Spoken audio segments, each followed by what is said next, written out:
Vocês sabem o que é isso aqui? Uma das muitas construções para criação de cavalos. Eu vou contar para vocês. Veja agora os outros destaques do nosso programa. Privatização da Companhia Paulista de Força e Luz. Uma martelada que tem história. Conheço o artista responsável por fazer os martelinhos usados na Bolsa de Valores. Estou muito feliz em fazer esse trabalho. Veja também uma das primeiras construções do Brasil. O engenho dos Erasmos, no litoral, agora está mais acessível. Eu mesmo sem a minha visão, consegui acompanhar o contexto da história desse lugar. E você embarca com a gente por uma viagem que lembra o passado. É o Expresso Vale das Frutas. Vocês viram que o programa está bacana e vai ficar mais ainda quando eu revelar para vocês como é que era a vida dos animais que eram criados aqui. Esta é uma das alas onde viviam os cavalos.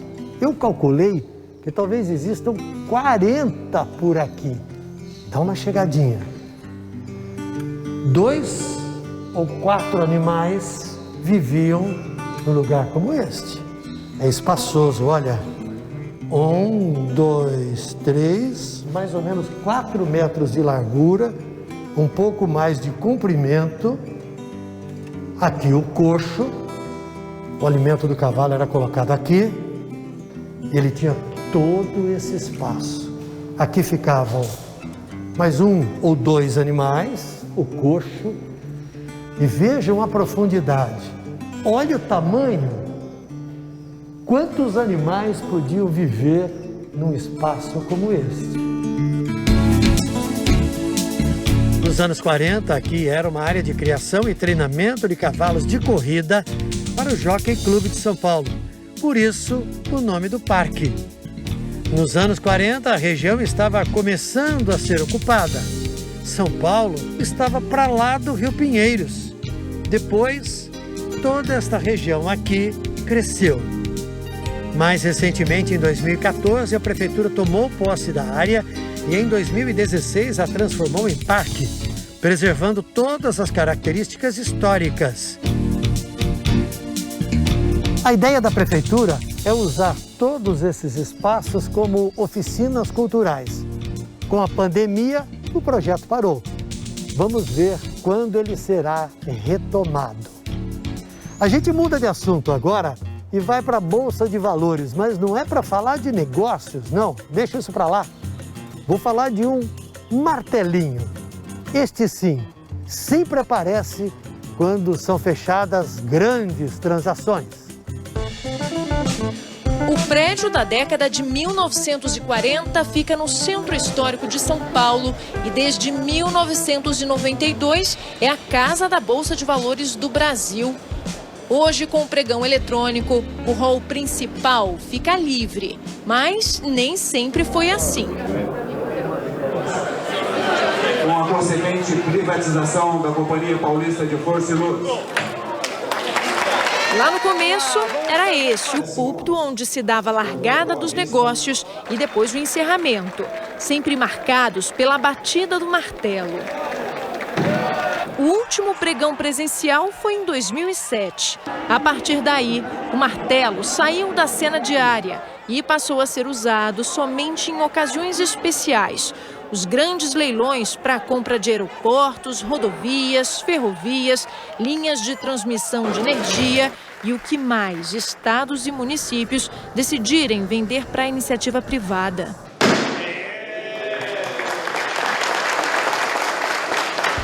E desde outubro do ano passado, o púlpito fica aqui embaixo do telão eletrônico. Como em qualquer leilão, os competidores dão os seus lances, mas num pregão eletrônico, eles não precisam dizer quais são as suas ofertas. Elas aparecem bem grande aqui, olha, nesse telão eletrônico para todo mundo acompanhar junto. O diretor da sessão, então, declara o vencedor e é aí que entra o martelo. Para selar o negócio, a tradição diz que são 3 batidas. O martelinho da bolsa é feito de madeira e de metal. E ainda tem a base, que é reforçada para segurar o impacto. Uma verdadeira obra de arte, assinada por Osni Branco, que completa 50 anos de carreira e nos recebeu no ateliê dele em Itapecerica da Serra. O Osni Branco é um caipira de Araçatuba, nascido na fazenda e que saiu andando pelo mundo e passou um terço da vida dele andando e agora retornou. Nessas andanças, eu parei em Itapecerica da Serra, ao retornar das andanças, e aqui apareceu uma pessoa da Bolsa dizendo que queria fazer uma peça e que se eu podia ir até a Bolsa. E aí ele me falou, olha, nós queríamos ter uma imagem porque a Bolsa era o pregão, era aquela gritaria, aquela coisa toda, e ele ia passar agora a ter uns letreirinhos luminosos. Não era mais aqueles papéis que penduravam. E eles queriam, para o início do pregão, ter uma imagem para dizer, ó, vai começar agora. E vai terminar agora. O que poderia ser, né? E aí o que eu pensei? Foi, bom, aqui é um ambiente de compra, de decisão. E aí me veio o martelo na cabeça. Levou um mês para o Osni chegar ao formato ideal. E é ele mesmo quem fabrica a peça. Primeiro tem que fundir o metal. Depois de passar pelo molde, a peça é esculpida. As mãos firmes e delicadas fazem as curvas surgirem aos poucos, com precisão. Para dar brilho, depois da lixa, o metal passa por vários polimentos. O primeiro usa a matéria-prima dos tempos de Araçatuba, terra natal do artista, o sebo de vaca. Mas o toque final ele importa do Japão, onde viveu por 20 anos. Essa massa verde é a preferida dos ourives para polir ouro. Olha que maravilha. Coisa linda. Um processo que se repete várias vezes a cada leilão da Bolsa, já que depois de uma grande venda, os compradores também levam para casa uma miniatura do martelo original. Então vamos fazer mais, mas a Bolsa não dá para pagar tudo isso. Fazer para cada um que queria o martelo, né? E aí é o presidente do banco, é o vice-presidente, é o diretor e aquela coisa toda. Não daria para a gente dar uma encolhida nisso e fazer uma réplica em escala, uma miniatura? Falei, também dá. Já o martelo original fica guardado nessa caixa. E a caixa num lugar muito especial. O caminho até aqui, é claro que a gente não pôde mostrar por questões de segurança. Mas pela primeira vez, uma equipe de TV teve acesso ao cofre onde atualmente está guardado o martelo dos leilões. Ele é super reforçado, tem um monte de travas e somente uma única equipe de segurança é quem sabe o segredo do acesso. O martelo é visado porque participa dos maiores negócios do país.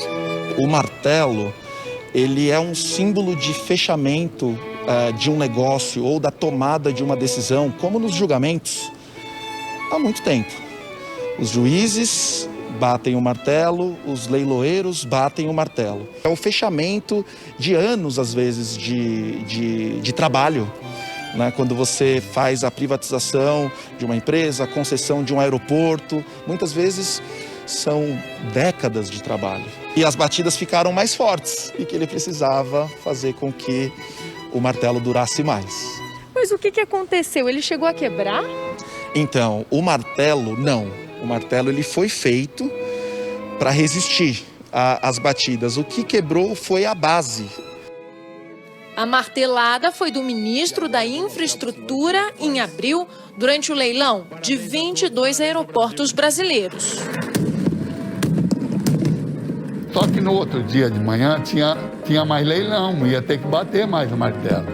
A menina da bolsa liga, seu Osni, estamos com um pepino. Eu falei, eu já sei, eu vi. Então você bota no carro aí e manda trazer aqui agora. Se você não trouxer aqui daqui meia hora, não consigo fazer. E amanhã às 10 horas da manhã você manda retirar. Às 9 horas o cara estava parado aí no portão. Eu falei, não, às 10.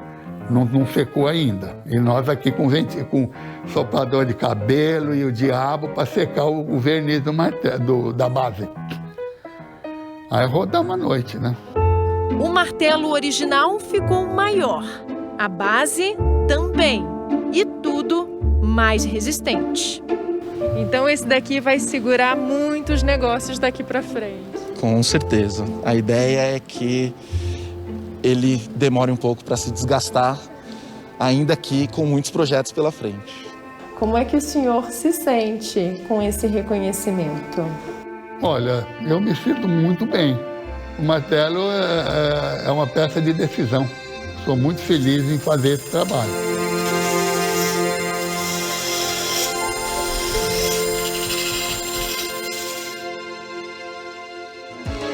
Depois do intervalo, a viagem num trem dos anos 60 e as ruínas que contam o começo da colonização do país. Até já!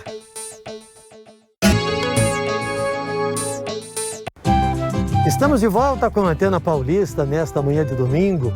Hoje nós visitamos o Parque Chácara do Jockey, que fica na zona oeste da capital. E nós estamos agora naquilo que eles chamam de núcleo esportivo aqui do parque. Este lugar era uma pista para treinamento de cavalos. Originalmente, esta área era para treinamento, né? Eu já contei para vocês. Então os animais percorriam todo esse lugar aqui, que é longo, uma pista longa, grande. Hoje a área é aproveitada pelos moradores da região para praticar esporte, especialmente no período da manhã. Tem a turma aqui treina duro, olha lá, aqueles dois passando por lá. Tem o pessoal, oi, bom dia. Bom dia. Tudo bem?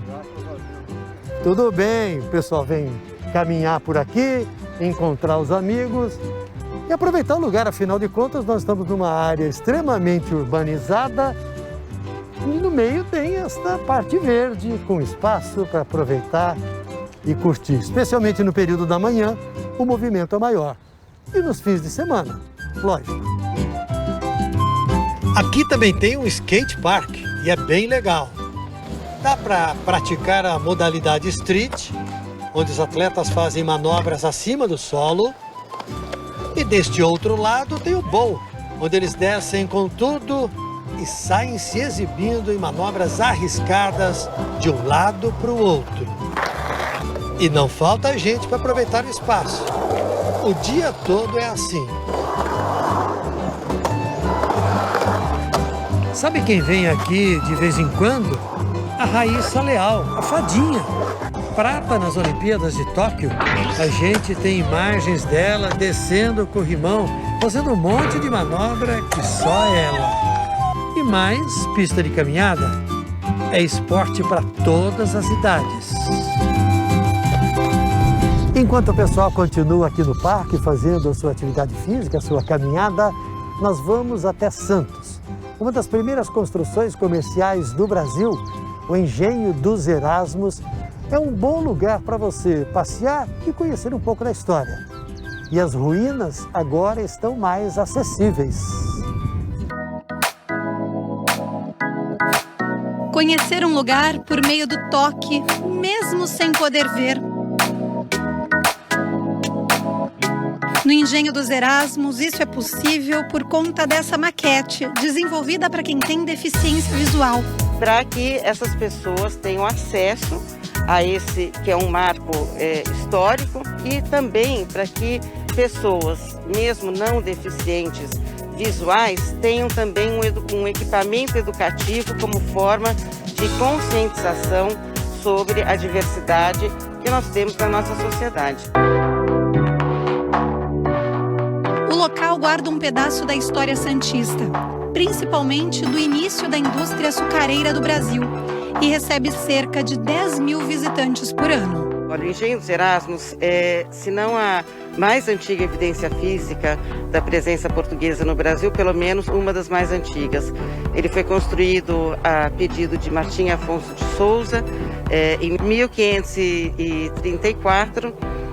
É o engenho na forma de fortaleza. Ele tinha também, além da função de produzir açúcar, que era um bem muito precioso, ele também funcionava como defesa. Posteriormente, ele foi vendido à família Erasmus Schetz, um comerciante flamenco, e daí o nome Engenho São Jorge dos Erasmos, porque eles eram devotos de São Jorge. Renato é quem desenvolve as maquetes. Não se faz uma maquete dessa como um produto, como algo que se faz e entrega. Foi uma construção com o pessoal, com as pessoas que fizeram parte, desde as definições tecnológicas, as definições de maquete digital, até a gente chegar aqui. Esse processo deve ter dado pelo menos 1 ano e meio de produção.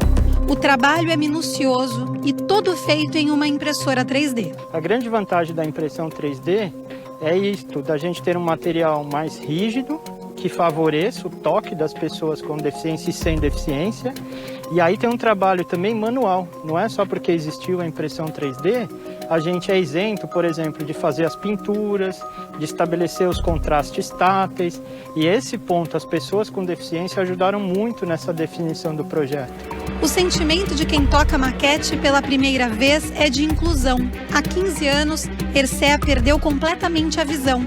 Eu achei fantástico. Eu vim conhecer primeiro a maquete, eu fiz a visita depois, né? Então eu pude entender bem quando eu estive no local, porque deu a dimensão, principalmente, né? Que tem tudo, né? O tamanho para a gente poder comparar. E quando eu fui agora nas ruínas, foi bem mais fácil para eu entender. Valéria é professora do Lar das Moças Cegas e também foi conhecer o local. Renato vai narrando um pouco da história enquanto ela vai tateando a maquete. Depois de se ambientar, Valéria saiu para uma visita monitorada. Então eu me reportei para tudo aquilo que foi me falado, ou seja, não ficou nada de fora.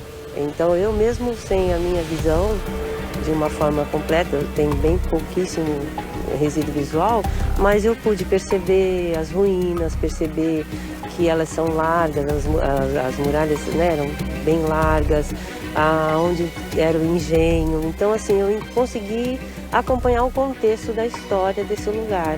É uma ação afirmativa, é aquilo da gente acolher e democratizar que a gente pode ver. Uma sociedade altamente imagética como a nossa, a gente dá outras oportunidades para quem não vê. São Paulo tem sempre muita história bacana. E olha essa, depois de 20 anos, moradores da região de Campinas estão matando a saudade do trem. É o transporte temporário por trilhos. É o Expresso das Frutas. Sai de Louveira, vai a Valinhos, passando por Vinhedo. A turma que tem mais idade mata a saudade do trem. Os mais jovens descobrem um tipo de transporte turístico que praticamente não existe mais. Nessa reportagem tem sons e imagens que trazem tantas memórias. Eu, cheguei a usar, com meu pai, quando ainda tinha, o passeio que saía aqui de Vinhedo, descia até Santos.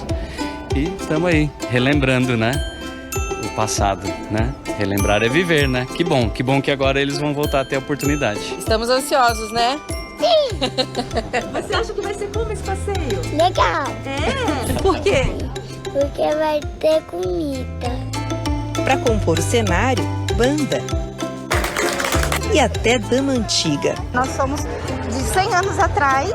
A ideia é que nós pegamos o trem, paramos aqui em Louveira, 100 anos se passaram e a gente está aqui vendo essas novidades, essas coisas de 2021, que pra gente é tudo maravilhoso.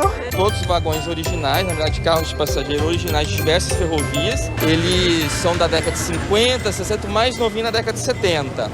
Inclusive um está fazendo a estreia aqui, estava há mais de 20 anos parado, foi todo recuperado pela nossa entidade e veio fazer a grande estreia aqui. O passeio é por 4 cidades: Campinas, Valinhos, Vinhedo e Louveira. E é um resgate da história, uma experiência de volta ao passado. E claro que nós também vamos embarcar nessa viagem no tempo.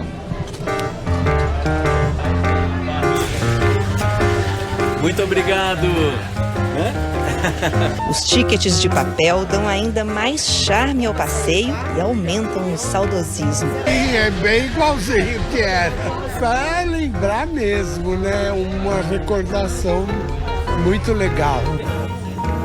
Mas outro ponto chamou mais a atenção do neto dele. Eu achava que era mais rápido, na verdade. Mas achou que tá legal assim? Não, tá bastante legal. A história se repete na família do Flávio. Agora é a vez do Augusto registrar essas memórias tão positivas. É muita emoção. É quase difícil de colocar tudo isso em palavras, né? Reviver assim uma história, né? O mais legal é que eu nunca imaginei que conseguisse fazer isso aqui. Tá gostosa a pipoca do trem? Ah, que delícia! Os 6 vagões podem transportar até 280 pessoas, de acordo com os protocolos de segurança. E tem até espaço para tomar um lanche durante a viagem. Pãozinho aí, queijo, salaminho e mortadela, tava nota 10, cervejinha tá gelada. Não vou dirigir o trem, né? Então tá tudo ótimo. Tão diferente para os dias de hoje que super vale o registro. Algo que a gente usava tanto, né? Um meio de transporte tão legal e bom para eles conhecerem. Maravilhoso, amei. Muito bom, muito bom. Eu achava que era mais rápido, mas tudo bem. É bom para a gente abaixar um pouco a nossa tudo muito rápido hoje.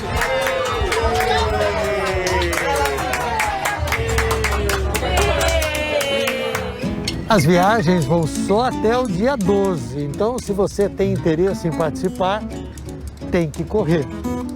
E eu vim agora para o lago que tem aqui dentro do parque, é um lugar que pouca gente conhece. Ali está a Avenida Pirajussara, certamente tantas pessoas que passam rapidamente, de carro, de ônibus, de caminhão e de moto por aqui, nunca perceberam esse lugar. Dá para parar, entrar, fazer uma caminhada. Tá certo que o lago ainda precisa de muito investimento, nos bancos, umas coisas bem bacanas para ficar ainda mais convidativo. Mas sem dúvida, isso aqui é um lugar para dar uma respirada no meio da correria do dia a dia. O acesso ao parque é fácil. Ele fica entre 2 das principais avenidas da região, a Professor Francisco Morato e a Pirajussara. E tem 3 entradas. Abre todos os dias das 6 da manhã às 8 da noite. Não paga nada para entrar. E chegou a hora das mensagens que vocês enviaram para a gente durante esta semana. A Celeste falou: Tramontina nos mostra lugares lindos onde podemos passear. Ina, o domingo só começa com Antena Paulista. Lucas, de Parelheiros: estou tomando café, assistindo Antena Paulista, como sempre. Ô Lucas, hoje eu vou ficar devendo um cafezinho. Toma um cafezinho por mim, por favor. Hoje não tem cafezinho, na semana que vem vai ter. E o Ciro comentou o programa passado. Maravilhosa reportagem sobre a vila de Paranapiacaba. Parabéns, não perco nenhum programa. Muito obrigado a todos vocês que estão conosco aos domingos.